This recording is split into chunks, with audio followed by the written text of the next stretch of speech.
విశాఖ జిల్లా పెందుర్తి నియోజకవర్గం GVMC 97వ ward పులగాలపాలెంలో Shri Shri Shri మర్లమాంబ అమ్మవారి పండుగ మహోత్సవాలు సందర్భంగా జనవరి 24 నుండి ఫిబ్రవరి 3 వరకు జిల్లా స్థాయి క్రికెట్ టోర్నమెంట్ ప్రారంభం జరిగింది. ఈ కార్యక్రమాన్ని 97వ వార్డు టీడీపీ పార్టీ యువత అధ్యక్షులు కాగిత ముత్యాల నాయుడు ఆధ్వర్యంలో నిర్వహించారు.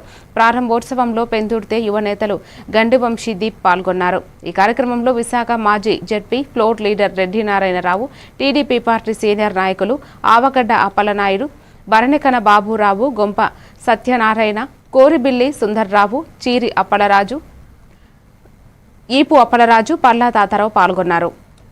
ఇప్పుడే మన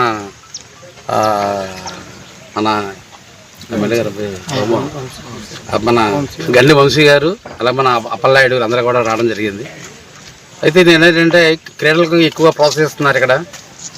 అయితే మనకి విలీన ప్రాంతాల్లో మనకి అసలు వాస్తవం ఏంటంటే మన కమిషనర్ గారు కూడా మన కౌన్సిల్ మీటింగ్లో కూడా ముఖాముఖి అయినప్పుడు ప్రత్యేకంగా ఏంటంటే ఈ విలీన ప్రాంతాల్లో ఒక మినీ ఇండోర్ స్టేడియం కావాలని చెప్పని అడగడం జరిగింది. ముఖ్యంగా ఏంటంటే యువతను ప్రోత్సహిస్తున్న మన నాయుడికి, ముత్యాల నాయుడికి నేను ప్రత్యేకమైన అభినందనలు తెలియజేస్తున్నాను. అలాగే ఈ క్రికెట్ బోర్డులు అందరూ సద్వినియోగం చేసుకోవాలని చెప్పని మనసారి తెలియజేసుకుంటున్నాను. Thank you. ముఖ్యంగా వచ్చే నెలలో జరగనున్న 7 గ్రామాల పండుగ మర్లమాంబ పండుగ సందర్భంగా ఈ కార్యక్రమం నిర్వహించడం, ఈ కార్యక్రమంలో పాల్గొనడం మాకు చాలా సంతోషంగా ఉంది.